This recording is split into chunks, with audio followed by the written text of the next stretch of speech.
Okay, Bismillahir Rahmanir Rahim. Nahmaduhu wa nusalli ala rasulihil kareem. Amma ba'd. So far, we discussed the first pillar of the contract, expression, and then we went to talk about the second pillar of the contract, which is the parties to a contract. So we covered talking about the capacity. That's the most important discussion for this chapter. So we clearly define what is actually passive receptive capacity, ahliya al-wujub. Then what is active legal capacity, ahliya al-ada. And then for each capacity, there is two types, incomplete and then complete. So we started talking, we started with the different stage of the human being, starting from the fetus and then the newborn baby, the child, then the child that can distinguish the right or wrong. We call it Shabi al-Mumayyiz. This is the third stage. And then the fourth stage is complete adult. So the first stage and the second stage will come under passive receptive capacity. So you have incomplete. So incomplete is a fetus, and then you have the complete one is actually the newborn baby, the child. Then we talked about the active legal capacity. So we gave you the example as the third stage, which is actually a Shavi al-Mumayyiz, the one who actually can distinguish right or wrong, starting from age 8 until the age of puberty. And then the stage number four is a full complete adult, who is actually going to be the example for complete active legal capacity, right? So these are the capacity. After we discussing this, then we wanted to talk about what are the other obstacles, other than, we talked about, okay, these are the four stages, and all these four stages will fit into the capacities. But other than this, someone is actually, let's say, baligh, someone is already major. Again, if he is major, it looks like, he is a complete adult, so it looks like an active legal capacity. But at the same time, there are some other obstacles can also prevent someone from trading, selling or buying. So those are the things that we discussed. Obstacles, starting from here, we talked about insanity, junoon. If someone has a problem with mental capability, so he actually cannot continue do the selling and buying. Similarly, idiocy, if someone is inconsistent of his decision, he cannot do that. Also, someone is sleeping or someone is unconscious, so he also cannot cannot come to the trading. We as a Muslims, we also should not go and deal with him, because there is a possibility that, one party might get hurt, or there must be an injustice. There could be an injustice. So Sharia would like to protect the interests of the people, whether they are sleeping people or unconscious people, or idiocy, or lunatic, um, or number one, which is insanity. So it doesn't matter. So whoever they are, Sharia would like to protect the interests of the people. That's why Sharia bringing these rules, saying that you should not deal if people are having this kind of obstacles. Then we talk about number 5, intoxication. So here some details that we can talk about it. If someone intoxicated, can we do the dealing with him or not? Number one, how do we know, right? Number two, if we don't know, what we do. So number three, what if someone intoxicated without willing, without his own, it was not like intentionally he actually get intoxicated. For example, someone is actually forcing him to get intoxicated. So these are the consequences are there. So now when someone intoxicate, because usually intoxication prevents a person from distinguishing what is good and bad. Because you see, when someone drugged or getting high or drinking wine or any alcohol beverages, so his conscious level will go away, and he cannot see what is good, what is bad. Maybe you have seen people drinking and then they lose everything, they lose control. So that's not, because you go and tell them 100, they will be thinking 1000. So this is what actually they are not good in their conditions. So intoxication prevents a person from distinguish what is good, what is bad. Intoxication could either be caused voluntarily, person choice and within his control. He himself wanted to, doesn't matter whether he is a Muslim or non-Muslim, but he himself can also, he voluntarily, there is a consequence, there is a voluntarily. Someone involuntarily, someone thought drinking this is not actually alcohol, but after finished drinking, he only realized that this is alcohol, but he was not having that intention. So voluntarily and involuntarily, there is voluntary intoxication could be caused by willfully taking intoxicants. Involuntary intoxication could be caused by consuming certain medicines. Sometimes even some sort of tonics, for example, syrup. So these are the things actually can also get intoxication. It is medical, or maybe taking anesthetic, or when a person is forced to intoxicants. So this could be also happen. These things will come under involuntary, right? Because there is no intention to get high. So this is what we call involuntary. So what exactly happens when these people voluntary or involuntary? So there are two views of the validity of the contract. So if someone is intoxicated and then he wanted to sell something, or someone wanted to buy something from him, what is the view? What is the view of the Sharia? There are two views. The Maliki and Ibn Taymiyyah and Ibn Qayyim argue that all contracts entered into by such a person is not valid, whether it is a voluntary intoxication or involuntary intoxication, not valid at all. Reason: intoxication, whether voluntarily, involuntarily, takes away a person's rational power to make proper decision. This is what Maliki and Ibn Taymiyyah. But the majority school, including Abu Hanifa, majority of the school argues that contracts enter into by a person intoxicated involuntarily are not valid. If someone didn't drink by his willingness, but somehow he got intoxicated because of the medicine, anesthetic, or maybe he thought it's a juice, if it is involuntary, then if it is involuntary, the majority schools argues that contract entered into by a person intoxicated involuntarily are not valid. If intoxication is caused, so those are the contracts are not valid.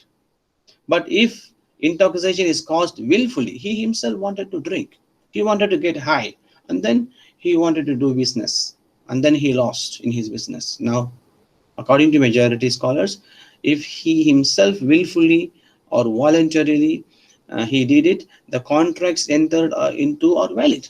The contracts will be valid, because if he lose because he himself voluntarily drink, why he has to drink and then stand in that what do you call, in that stand in that counter? Reason: this could serve as a sort of punishment to a person who voluntarily weakened his rational power, right? So this is what actually two different schools. The next one is number 6 is prodigality. It's called sufha. Sir, Yes, go ahead. Yes, Ramadan. sorry, sir. Your voice is clear, but it's very little, sir. Oh, okay. Let me. Yes, I. That's why I wanted to always ask you how is the voice. Um, Let me change. How is it now? Is it same or better, or how is it? No, sir, it's worse. He's Okay. still he's still small, sir. Okay, how is it now? Is it He this? is okay now. It's okay. Is this one is okay? Is it sounds good? Yes, sir. Good. Okay. Yes, it's clear. Okay. Please stop me if I have issues with my mic. Yeah, I have few options here. All Thank right, you. noted. Okay. So now we go and talk about number 6, prodigality. Sufha refers to a situation where a person's financial decisions or activities run contrary to the guidelines of the Sharia and reason. A safih is a person who is wasting or spending his wealth improperly. This man is actually doesn't hold money. Whenever he has money, let's say you give him 1,000 ringgit, after 1 hour he will finish. So there are certain people, we call them prodigality, sufha. A person who could easily be deceived is considered as a safi. Maybe you can call them shopaholic. When they see colorful bags, colorful shoes, colorful jeans, t-shirts or whatever, so they go and they buy immediately. They don't think about their money. Whatever the money they have, they go on. This is like a shopaholic, yeah. So now, this is not rushd. Rashid means someone is actually who control his consumption, who control his money. The opposite of safah is rushd, which refers to the maturity of mind. So Rashid is a person who has the ability to manage his wealth properly and is not involved in extravagance. So now you can understand who is a Rashid and who is Safih. Yeah, only a court has the power to ascertain that a certain person is a safih, and once a person is declared a safih by a court, the judge would become his guardian. The father and grandfather or spendthrift person has no right of guardianship over him. So you see, how do we know who is safih?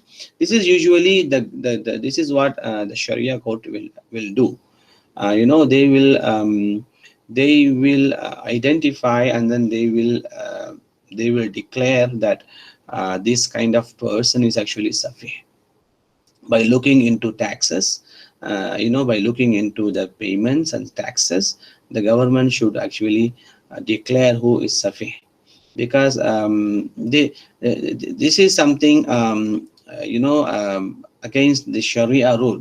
But if you talk about conventional secular conventional rule is actually uh, uh, promote you to spend more because spending is good for them.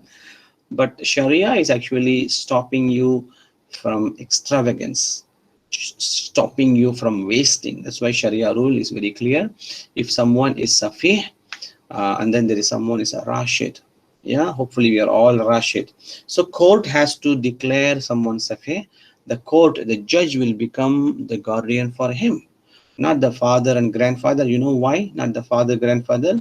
Because they are the reason why this man becomes safih, because the father and grandfather is the one who gave more money, ask him to spend more. Maybe you have seen some spoiled kid, spoiled children or spoiled kid, because they used to come and they used to spend a lot. They spend a lot of money. They take money from home and then they come, they spend. You have seen them, some of them you have seen. Any commercial transaction made by Safih could not be executed unless the judge is satisfied that the transaction is in his favor and approves it. This is a different side of Sharia looking. Today, the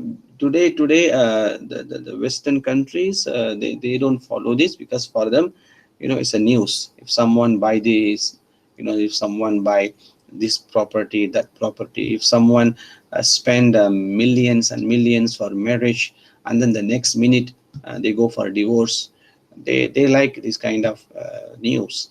But the reality is actually someone is wasting money for no purpose. Sharia is actually stopping that kind of extravagance, right? That's why here we are talking about sufaha, prodigality. Types of sufaha: there are two types of sufaha: those who have become adult but still safi. See, they became adult. He is not allowed to interfere with his property. He would be under the supervision of guardian. In this case, guardian will be who will be the guardian? Guardian will be the judge. Will be the guardian. Okay.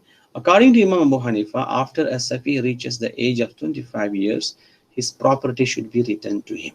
Reason, because when a person reaches this age, he would attain maturity of mind. So here Abu Hanifa is different, because he wanted to see that, after 25, if whether he wants to sell or buy his own property is up to him, because he received the maturity. There is an age of puberty, and then there's an age of maturity. In some, even some ulama, some scholars even say age of maturity might come at 40 or 50, even sometimes. So maturity is something different from puberty, right? According to Abu Hanifa, he says if it is 25, he can actually control himself. But before 25, if you see someone is safih, better the judge. The court has to be the guardian. According to the majority of the school, the prevention may continue until such an age at which a person may attain maturity of mind. This is number one, type number one. You have type number two. Those who after attaining maturity of mind become safi. For example, until 25, 30, 40, he was very good, mature. But suddenly, this is what we call overnight becoming millionaire and billionaire. When some people you can see that they are suddenly becoming famous, and then they are suddenly becoming millionaire, and then they start spending like anything. Before that, they were very good in spending, but suddenly after the age of 30 or after the age of 40, they become rich and famous, and then they become safi. Imam Abu Hanifa say no prevention could be imposed on such persons. According to Imam Abu Hanifa, it is up to him. He was mature, and then suddenly he got money, and then now he's spending. He has to answer to Allah subhanahu wa ta'ala. Definitely he has to answer to Allah subhanahu wa ta'ala, but no prevention could be imposed on such person. The majority says, Abu Hanifa's own disciples, Imam Abu Yusuf and Imam Abu Shaybani, including majority scholars, say he may still be declared safi even if he has attained maturity of mind, if it is proven that he misappropriates his property or spends it in ways that are unlawful and improper. So this is something the Sharia court has to take care. Why? Because when someone is spending too much, buying too much, and then doing some unlawful and improper way of buying stuff, there must be some control, because most of the time what happens, this will hurt people. This will hurt people. So if someone comes and then he has filthy of money, he is filthy rich, right? And then he wants to buy everything in the market. He wants to own everything in the market. When the normal people comes and they want to buy something, they don't have the food, but they don't have the property, they don't have the product. This one also somehow will create some dilemma, will create some chaos. So similarly, if you let someone to buy things, like this is what we call safi, meaning this person is actually buying, definitely he is buying more than what he need. Let's say if someone is started buying the property, let's say there's a kampong, okay, your own kampong. Just imagine you only have like hundreds houses and the land, and there's a billionaire comes and then he started buying every single house. He is ready to pay, and then people in the kampong was really happy because someone is paying double, and then started buying the lands and the houses, and then suddenly he captured more than half of the kampong.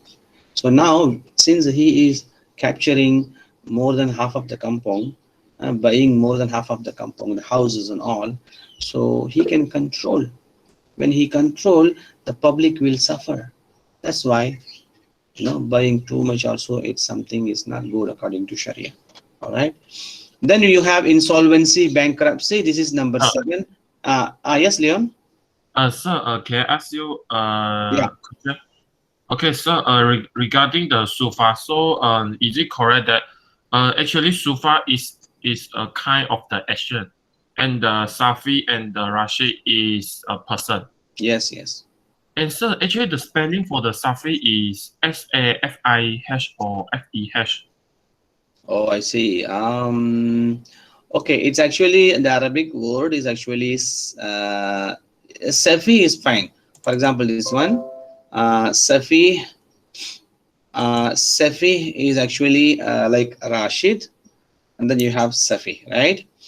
Um, and then Safa, okay, Safa is actually whether it is SAFEH or it is an adjective. So you have a Safa and Safi. So I think better you stick with one spelling. Go with this Safi, SEFIH. Okay, I have some different spelling here. It's my mistake. Okay, go with this Safi. Okay. SEFIH. Yeah. Okay. Okay. Okay. So my last question is, so basically, because we have two type of the sufa, right? Yeah. One is that one haven't the already become the adult, but he attitude is still bad. It's still not mature, Yeah. and he still act like selfie. Yes. And one more is already mature, Yes. but after he mature, he suddenly become selfie. Mm. Yes. So Correct. in this case, we can say that Rashi is good, but for the selfie is bad. Am I right? Yes. Correct. Yeah. This is the Okay. second one. Yeah. And the second one is after maturity. Yeah. Safi. Okay. The one is before maturity. Yeah. Correct. So this is insolvency or bankruptcy. So this is someone, he was good. He was a good businessman, good trader. Remember, he has no other problems. Remember, bankruptcy is not a disease. It's not a problem. He was actually working hard. Somehow he lost many. That's the reason why he became bankrupt. So you need to understand the differences. When a debtor's debt or equal to or exceed his assets, he is considered to be an insolvent or bankrupt. On the application of the creditors, the court may declare the debtor as insolvent to prevent him from transferring his property in favor of other through gifts or may make admissions of new debts. So this one, today we have this system called declaring bankruptcy. So it could be a company, it could be it could be a public company, a private company, it could be even individual person, it could be even individual or public bank or private bank, it could be even country, like country, for example, Venezuela, and I think hopefully coming back. We don't hope this, unfortunately even Lebanon also is going to become bankrupt.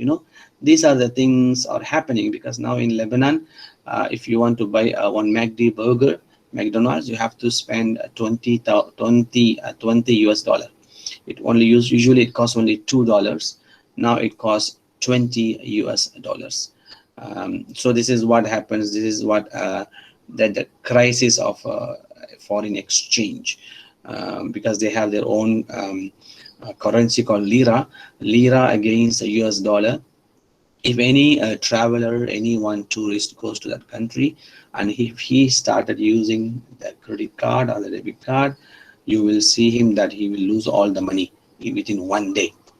That is what the problem of becoming bankruptcy, because overnight people's money, people's savings all gone. The banks are closed.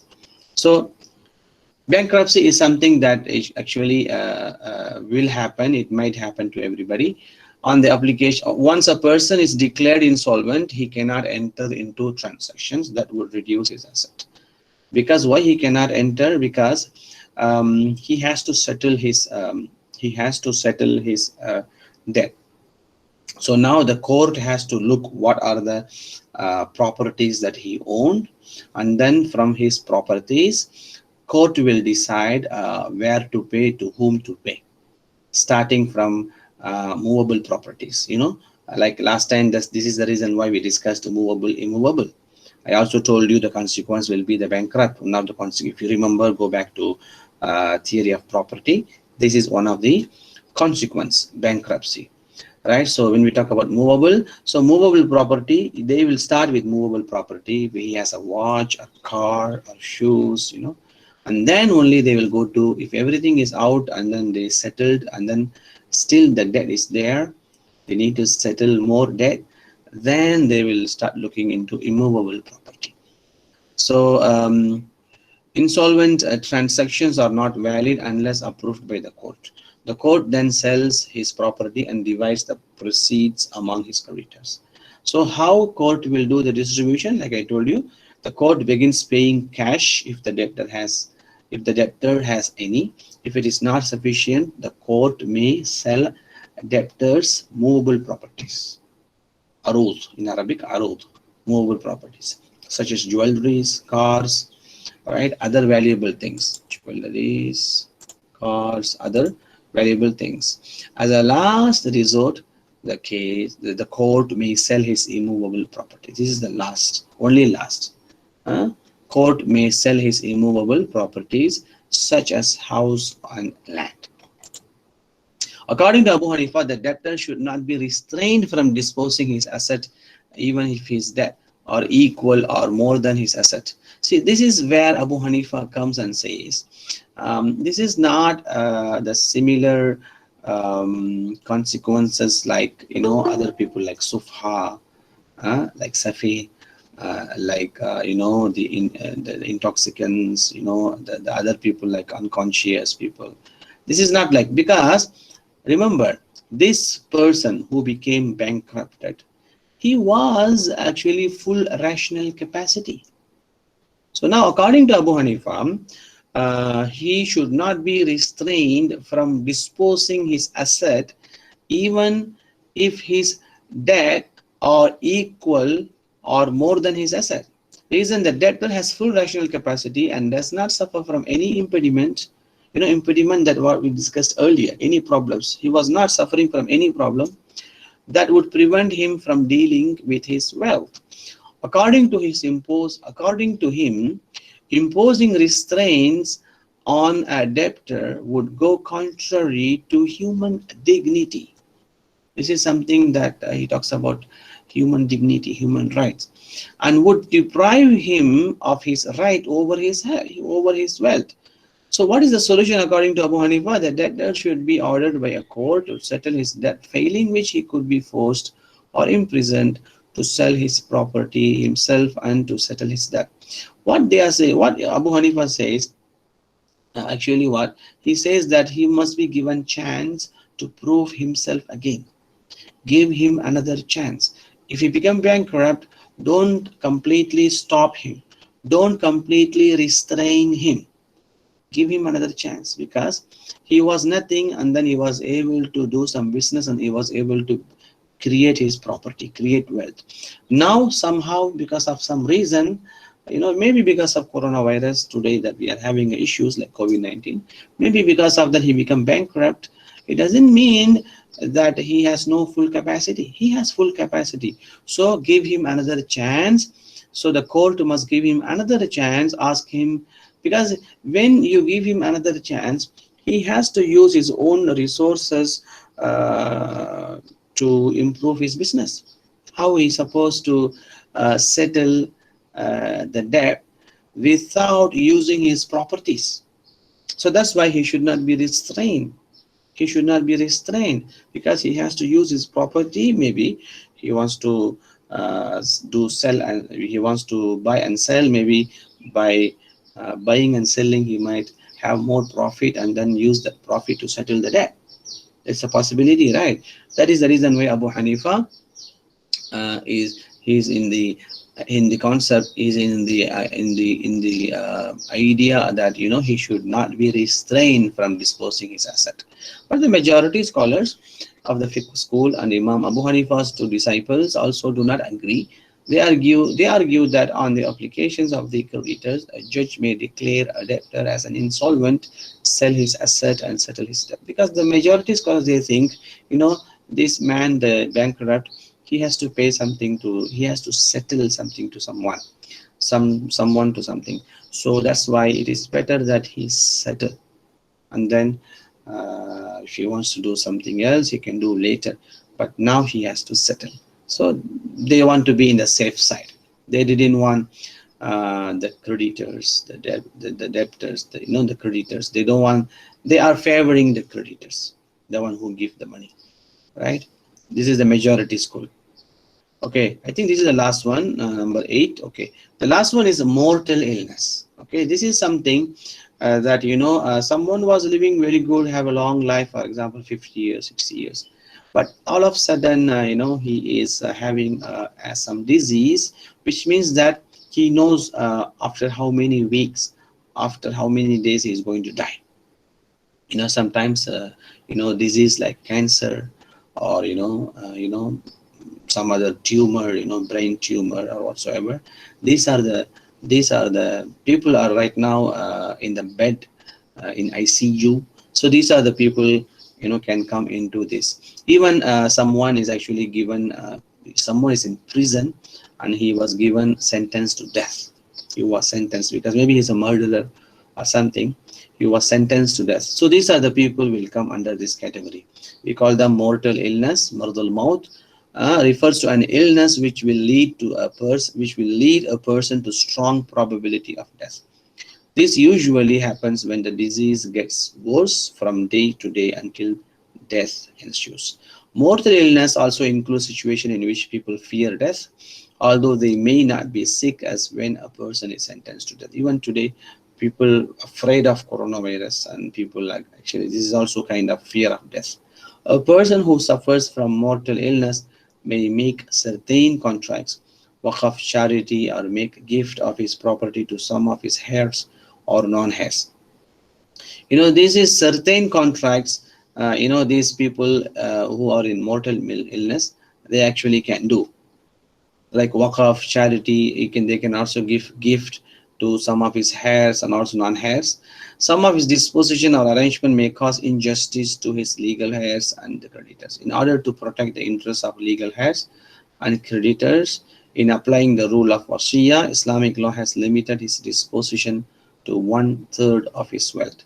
See, what happens that this person is also completely full capacity, but what happens sometimes, he might, because maybe he is not happy with his life, he might write all his property to a madrasa, or all his property to a masjid, or maybe to some school or something. What happens that because he was not stable when he was facing the death, right? So the Sharia wants to protect the heirs, especially the legal heirs. Yeah, there's a possibility that they may come look after him. Sometimes they don't look after him, and then he get angry, right? Someone who is in the bed, the children doesn't want to come and take care of him. Only the sister, only the nurse is actually taking care. So in this kind of circumstances, the person in the bed, he might be very angry with children. There's a possibility that he will not give any property to anyone. But still, of course, we completely agree that this is a huge mistake. This is a huge sin. The children must take care of their parents. They cannot abandon them like this. This is a clearly a great sin. Allah will never forgive them, because the person in the bed is not forgiving. So definitely this is a great mistake, great sin. But at the same time, Sharia has something, if someone, even though he wanted to give his entire property to madrasa, or to masjid, or to some religious community, or to some center, some trust, some school, Sharia will only accept 1/3 of his property. Even though he said, I want to give everything, Sharia cannot accept it.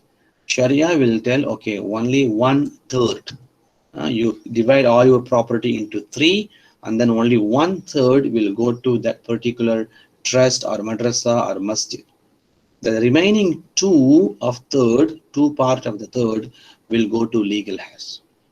Even though is of course, that's why they will get the property, but they have to answer to Allah subhanahu wa ta'ala. That is big and huge problem when they see Allah subhanahu wa ta'ala, because they didn't take care of their parents. Yeah.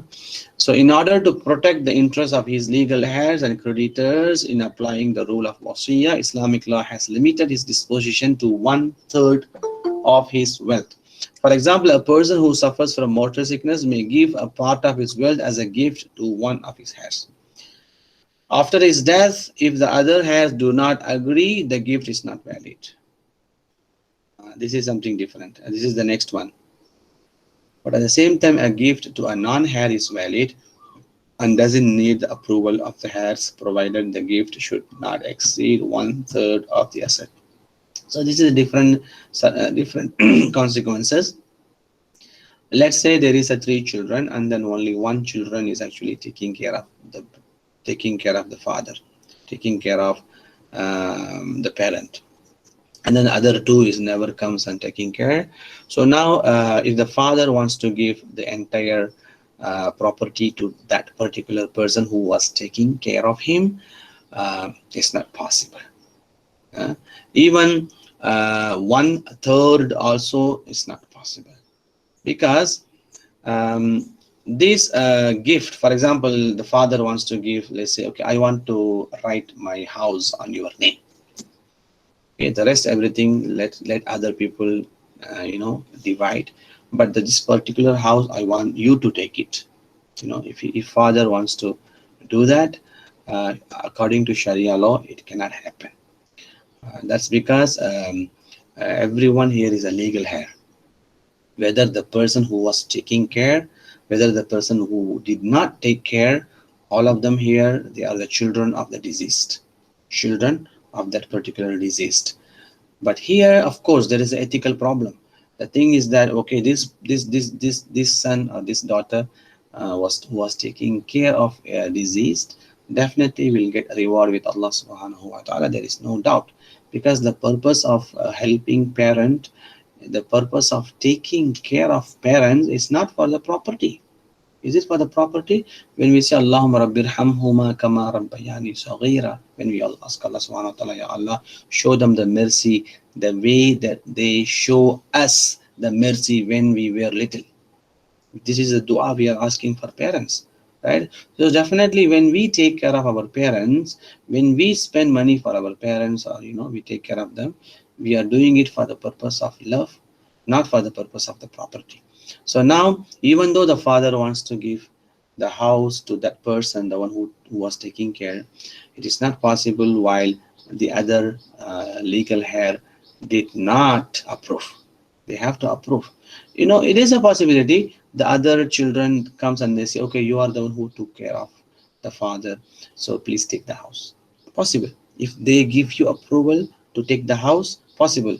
If not, everyone will be equally divided. Okay. But another thing, a gift, look at the last sentence of this slide. A gift to a non-heir is valid and does not need the approval of the heirs, provided the gift should not exceed 1/3 of the assets. So the last sentence, look, I give you an example. What if there is no children comes and take care of the father? Suddenly there was a sister, sister means the nurse. There was the nurse and she took care of the father and she did everything. And then before the father died, and the father wanted to write 1/3 of his property to that person who took care of him. Now this is possible, because this 1/3 can go to that particular person. This one does not require the approval of the other heirs. Can you believe this? Because you see, as I told you earlier, the father, the deceased can give anything out of his property, 1/3 to anybody. So that is the rule. So he can give it to person who take care of him, who took care of him. So it is possible. So it doesn't need a requirement. It doesn't need approval from the other heirs, the legal heirs. All right. So this is the differences I wanted you to know. So Yes, Leon. so actually I quite confused Mm. regarding the example. So in the first, so say like if father he has the 3 children, right? Yeah. But only one of them always taking him. Yes. But in this case, father also cannot like leave all the property to that child who taking care of him Yes. only. Mm. So Also 1/3. He also cannot give him 1/3. He can also give him the entire property. although the other 2 children didn't take care their Yes. Yes. father, they also have their right and become a legal head. So all Yes. the property should be in Divided equally. Yeah. Yeah. Correct. divided equally lah. Yes. But it is divided in the entire or Yes. only 1/3 entire, right? Yes. Entire. Yeah. Also, if for the non heirs maybe no relationship with that father, Yes. like a nurse who always taking him. So Anybody. if Anybody else. Anybody. I mean. or Not anybody lah, okay, yes, okay. yeah. So so can I say that if the father want to, because he feel like I want to thank this person because he always taking care of me. So Yes. in this case, I only can give 1/3 of my property Yes. to him or And her. then I do not need approval from my legal heirs. Oh, I understood. So so if I cannot give him or her entire property. Yes. But if I want to give to one of my children, if I want to give one of my children 1/3 of my property, I need approval from other legal heirs. No matter 1/3 or 2/3 or entire. I need, yeah, if I want to give, for example, if I want to give my house to my first daughter alone, I need to get approval from other legal heirs. But sir, just now you mentioned that it must be equally, right? No, it must be equally. But if the father wants to give, it must be equally. Of course, it must be It equally. also no need in equally, lah. But no need equally means only if the legal heirs they accept. Okay, understood. If they accept, that's why you need approval from other legal heirs if you want to give to your daughter more than she deserves.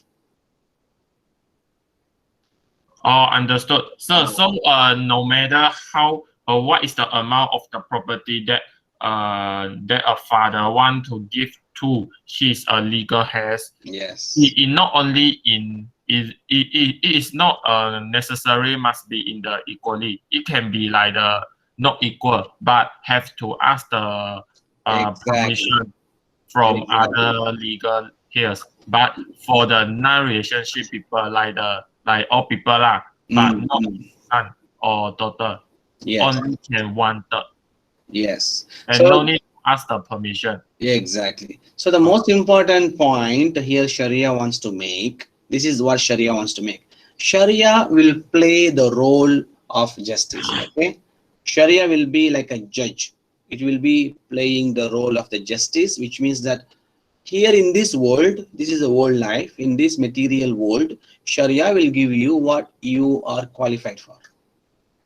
Whatever the good thing that you did, for example, you try hard, you took care of your parents, you really worked hard for them, you spent too much time for your father and mother. Sharia doesn't want to give the reward or the profit in this world. Sharia wants to keep it for the next world. So this is where actually Sharia wants to teach us, this is the most important value, that when we serve our parents, it is not for the money, it is just for the love. It should not be for the money. It should be only for the love. Only because we pray Allah subhanahu wa ta'ala, we say that, Ya Allah, show them the mercy, the way that they show the mercy upon us when we were little. Just imagine when we were little, how much love they gave us. Can you imagine if you go back and look into your videos and the photos, your images, then you will understand how much they loved you. So the same love we must give them when they deserve. That love should not be based on the property. This is what actually Sharia wants to teach us. All right, I think it's a good lesson for all of us. Yeah, we still have all of us, we still have our parents. So please go back and help them and then take care of them and then love them. If you love, you get more reward. You don't have to complain saying that my sister is not helping, my brother is not helping, my elder brother, my younger sister, she is not coming and take care of my father.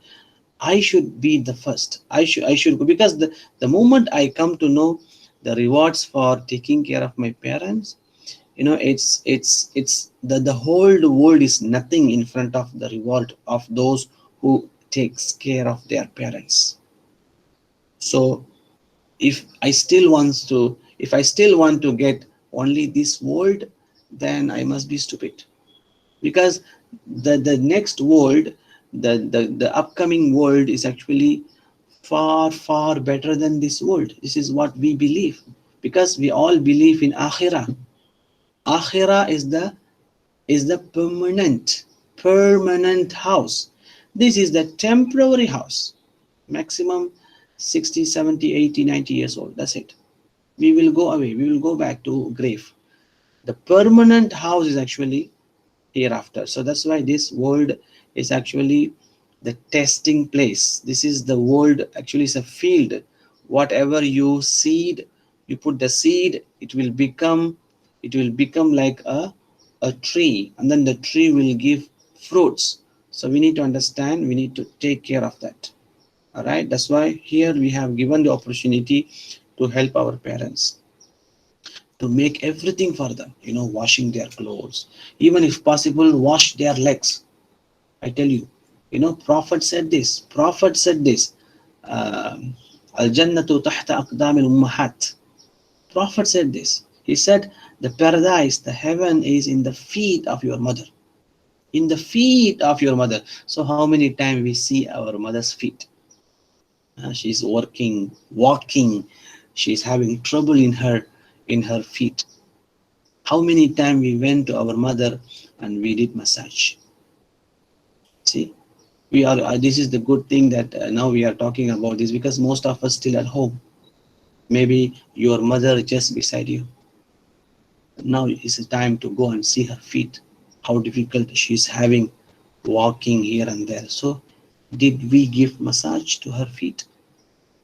So this is the question that we should ask, because the paradise, the heaven is beneath, beneath her feet, right? So we need to understand, this is what actually Sharia wants to teach us. The next one is authorization.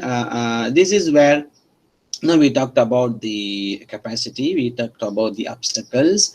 Now everyone is good, those people we know that who actually can do transactions. Some of them, they will do transaction through their guardians. But some of them, they are actually, the reason why they are using guardians, because they are not qualified to do transaction on their own. Okay, for example, minor, the reason the minor cannot do, because he is not capable, he has no full capacity. So what he will do, he will use the guardian. But what if someone is completely mature and also baligh, major? So now can he also appoint someone? Yes, possible. But in that case, we don't call him guardian, we call him agent, right? So for example, you have the house and you are not expert in selling house, so you ask someone to sell for you. This is where agency comes in. Okay, so now a party to a contract who concludes a contract on behalf of another should not only have complete capacity, should not only have complete capacity of performance, but he should also be authorized to enter into the contract. He may derive this authority either from Sharia. So if the authority comes from Sharia, that's what we call guardianship, or from an agreement. If it is an agreement, then this is what we call agency, because usually in agency we make agreement. Okay, you sell my house, I'll give you this commission, right? But Sharia, there is no money things. Sharia will make, okay, the father, the grandfather, the uncle, the auntie, they will become the guardian, and there is no money for it. There is no salary for becoming guardian, right? In guardianship, walaya, this is walaya, yeah, the Arabic name is walaya. Authorization is granted by Sharia, while in agency, in Arabic name is wakala. Okay, remember, walaya, wakala. A person who has complete capacity of performance authorizes another person to conclude a certain transaction on his behalf. Guardian is someone who really have connection with us, like father and mother. So remember the guardian, remember the agent. Okay, let's go and talk about guardian first. I think you already know, I'm just going fast. You already know who is guardian. Wilaya literally means helping, assistance. Technically, it is an authority granted by Sharia to a person over the person and property of another, by virtue of which his dispositions and transactions in respect of such a person would have legal consequences. Guardianship could be over a person. It is concerned with the ward's private matters, such as his education, medical care, and marriage. Guardianship, see, this is what actually the guardian do. Education, because there is no father, right? So let's say the grandfather will become, or the uncle will become the guardian. So what he has to do, he has to make sure that he uses the property for the yatim, for the orphans education or medical, and then later for the marriage. This is what the guardians work. Guardianship over property, it is concerned with the protection of the ward's property, management, investment. Because if there is a property, this is over a person, right? If I am the guardian of my nephew, if I'm the guardian of my nephew, because my nephew's father passed away, or mother passed away, so now I became the guardian of my nephew, then I need to make sure that the education, medical care. And then my nephew, he has also property, let's say industry, company, factory. I need to make sure the management, also the investment. The guardian is authorized to make financial disposition and transaction on behalf of the ward. Okay, here the ward means what? The person. The ward means the person. For a person, like parent over the child, once the child become an adult, then parent are not the guardian. Guardianship is blood related. Guardian cannot use the property for self-interest. If he use it, he will have to answer to Allah subhanahu wa ta'ala, because it is the child right. This is also something important, because most of the cases it's not happen, but sometimes it might happen. The guardian himself make some transactions for his own welfare, or it's like a selfish welfare, which is actually not correct. If he do that, he has to answer to Allah subhanahu wa ta'ala. Types of people who need guardianship. So now you might know already this. A minor is in need of guardianship. You know this. It begins from the day of child is born and ends when he become major. Until he become major, 18. So he needs or she needs guardian. A father is a natural guardian of his child. There's no doubt. Father cannot release himself from guardianship because father is a father. It is granted by the Sharia. In his absence, legal guardianship would devolve upon father's executor. When father is not there, when father passed away, it will go to father's executor, father's father, the executor appointed by the father's father.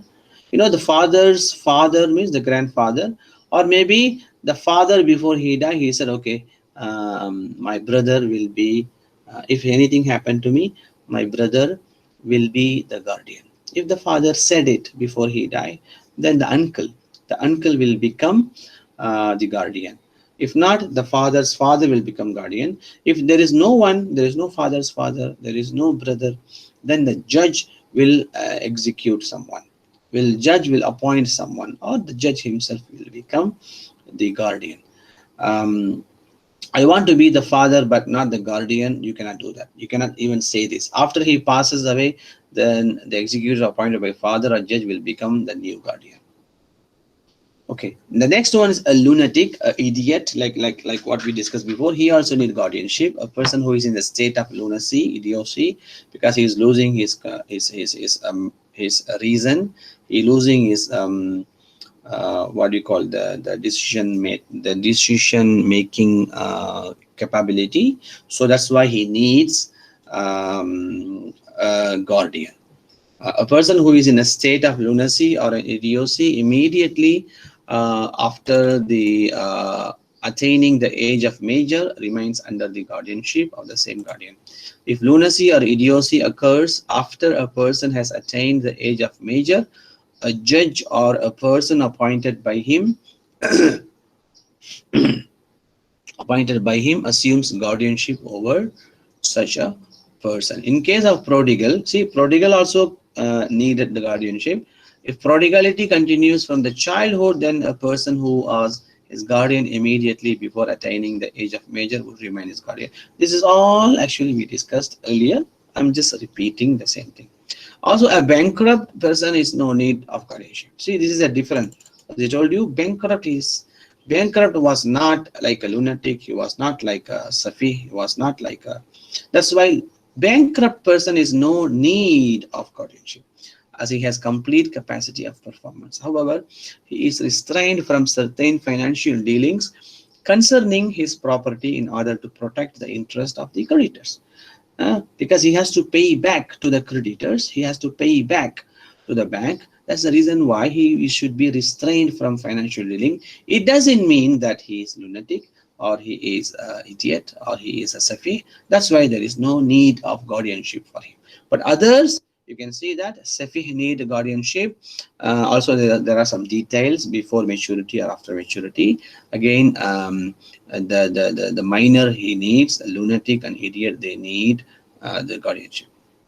Okay, what are the conditions for the guardianship? If someone becoming guardian, what are the conditions? A guardian should have complete capacity. Remember, there is a minor, another minor cannot become the guardian. For example, a father passed away and he left two brothers, two children, two sons, and one is actually a little bit older, maybe 14 years old. The other one is 7 years old. So now the 14 years old cannot become the guardian for 7 years old because the 14 years old still minor. All right, remember? So guardian should have the complete capacity. Minor cannot become guardian to minor. A guardian must be a Muslim, or Muslim should be the guardian. A non-Muslim cannot become the guardian for a Muslim, and a Muslim cannot become the guardian for the non-Muslim. See, Muslim cannot become for the non-Muslim. At the same time, non-Muslim cannot become for the Muslim. Because as I told you, guardianship comes from the Sharia. So if there's a non-Muslim, definitely the guardian will come from their own religion. All right. If a Muslim, a guardian will come from his own religion. A guardian must be a just, guardian must be a pious and practicing Muslim and has a good character. A guardianship should have authority and be able to make decisions required by the guardianship. He should protect, manage, and invest the property of the ward. A guardian should spend on the maintenance of the ward with moderation from the ward's property in accordance with his social status of the world. Social status and wealth. Okay. A guardian should always ensure that the interest of the ward is protected while making financial dispositions. He is not permitted to use his authority in a way that would cause loss to the property of the ward. Any act of guardian that is beneficial to the ward is acceptable. A guardian may conclude transactions where the possibility of profit and loss is equally present, such as sale, purchase. This is all we discussed earlier. I'm just reading. A guardian cannot become one of the parties to a contract with the ward. He cannot sell or rent his property to the ward. Neither he can buy or rent ward's property. So please read all this again and again, then you will understand. If a guardian violates one of these conditions, the judge may remove him, or he may appoint another guardian to jointly manage the property of the ward with the first guardian. So this is possible. If a guardian is actually corrupted, then the judge will come and change another guardian. Okay. Number 2 is agency, which is actually, you know, that this is authorization. Anyone can become agency to anyone. It refers to a contract where a person who is fully competent authorizes another person. So here, what's happening? A full major, a complete legal capacity, full act, I mean full complete legal capacity, who is actually major, baligh, is actually appointing another baligh to become the agent. Right. So this agent, not necessary it has to be from the same religion. Even that's why today we know that when we are selling our property, we know who can sell better, because we know because especially in Malaysia, the Chinese are very good in their business. They know where to sell and how to sell. So mostly we actually need their expertise because they are experts in business. So we actually, what we do, we give them our property and they will sell for us. So that's why when it comes to agency wakala, there is no requirement of the same religion. But when it comes to guardian, because guardian comes from Sharia, agency comes from appointment, comes from agreement. So legally, it refers to a contract where a person who is fully competent authorizes another who is equally competent to do certain well-defined legal action on his behalf. An agent is someone who establishes contractual and commercial relations between a principal, asil, asil means principal, muwakkil, and a third party for which he can receive commission. So now you have asil, muwakkil. Muwakkil means the one who actually appoint agency. So the one who became agent, he will be wakil. So remember, wakil means agent and the principal means muwakkil. The contract of wakala is non-binding contract. For example, we want to sell our property, but we don't have the time. We did not know the market. Therefore, we entrust to it to the agency and we will pay commission to the agency. Right. Another example is we pay a lawyer who similarly go to, that's why wakil also we can be called, you know, the lawyer. The lawyer also, back in India, all the lawyers, we call them wakil, because they are actually we don't know, we are not experts in the legal matters, so we need someone to talk on our behalf, and that's the reason why we make them to represent us. The necessity of wakala, you know that because the first one is specialized knowledge and expertise. We don't know the knowledge, that's why we need expertise. Sometimes the distance, for example, you are in different country and you cannot travel directly, so you cannot travel. That's why, for example, COVID-19, some people still in Singapore cannot come to Malaysia, so they will ask someone to do the trading on their behalf. Sometimes you don't have enough time. If you are very rich and then you are also very busy, and then you say, okay, I don't have enough time to come to do that trading, so I'm sending my agent. So agent will go and assign the cashier. There is also political agency. This is called Wakil Ra'yat. This is what democracy comes in. All our MP, member of parliament, or the legislation, all these people who goes to parliament, they are actually our Wakil Ra'yat, where it is impossible for all the people to go. It is not possible everyone go to parliament. That's why we choose one person to go and talk on our behalf. So he will represent our problems. He will go and talk about problems and he will bring solutions to our community. This is what we call political agency. Okay, this is the last one. You need to understand the comparison. Number one, guardianship. One of the parties lack legal capacity. In guardianship, one of the party always not full. One, of course, the guardian is the full capacity, complete capacity, but the other party is lack of complete capacity. So which means the partial or recessive capacity. Number two, guardianship appointed by law, but agency appointed by the principal. Number three, guardianship must be same religion, but agency not necessary. No need to be same religion. Number four, guardianship cannot be no payment for guardianship, but in agency there is a commission. Number five, a guardian remains a guardian until a minor reaches the age. So even the minor become major, no need guardianship. But in the agency, anytime, if you don't need agency, you can call and say, okay, you are fired.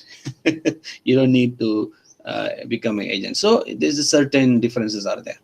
All right. So this is actually last part of the class. If I may have few minutes, but it's 9:56, so I think I stop here, and inshallah we will continue this in our next Monday class. So next Monday will be, I think, our last class before the break. So what I'm going to do, this is only 3 or 5 slides. This is pillar number 3.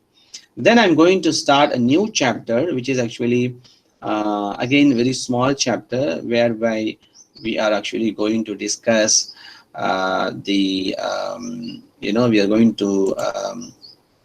are going to discuss the purpose and effect of contract. So after that, after the Monday class, we will discuss the purpose and effect of contract. Then inshallah you will be able to do your individual assignment.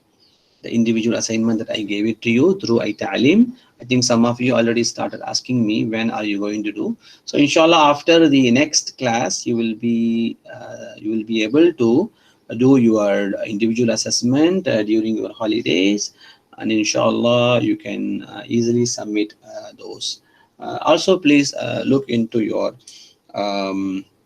important dates. The next one is your project paper. The individual assessment is 19 May, and then the next test will be 26 May. So inshallah I will again remind you in the next class. So that's all from me, and inshallah I will see you in the next class. Okay, assalamu alaikum.